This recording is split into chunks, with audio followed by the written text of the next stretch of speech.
सभी के लिए नवरात्रि की बहुत बहुत शुभकामनाएं। हम सबको पता है हमारे इंडिया में नवरात्रि का त्यौहार बहुत ही धूमधाम से मनाया जाता है और 9 दिन अलग अलग माँ दुर्गा के रूपों की पूजा की जाती है। आज पहले दिन माँ शैलपुत्री की पूजा की जाती है, तो आज मैं थोड़ा सा बताना चाहूँगी उनके इतिहास और उनके पूजा के बारे में कि हम उनकी कृपा को कैसे प्राप्त कर सकते हैं। माँ शैलपुत्री का परिचय। शैल का मतलब होता है पर्वत और पुत्री का मतलब इस रूप में माँ हिमालय राजा की बेटी के रूप में जन्मी थी, इसीलिए इन्हें शैलपुत्री कहा जाता है। ये रूप माँ का पहला रूप माना जाता है और ये अत्यंत पवित्र रूप है और नवरात्रि की शुरुआत इसी रूप से होती है।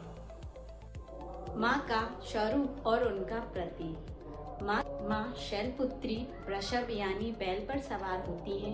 उनके दाहिने हाथ में त्रिशूल और बाएं हाथ में कमल होता है। माँ का तिलक चंद्रमा से सुशोभित होता है। माँ का ये रूप शक्ति, सहन शक्ति और प्रकृति के परिवर्तन का प्रतीक होता है। माँ शैलपुत्री की कथा।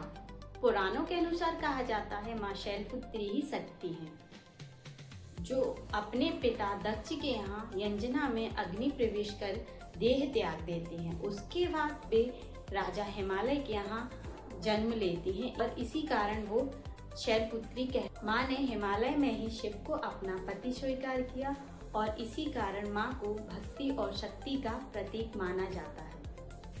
माँ शैलपुत्री का महत्व।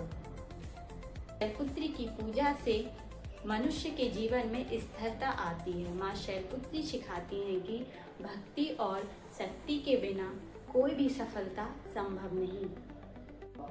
जो व्यक्ति माँ शैलपुत्री की पूजा करता है उसके अंदर धैर्य आता है। की पूजा से शरीर और आत्मा में ऊर्जा आती है।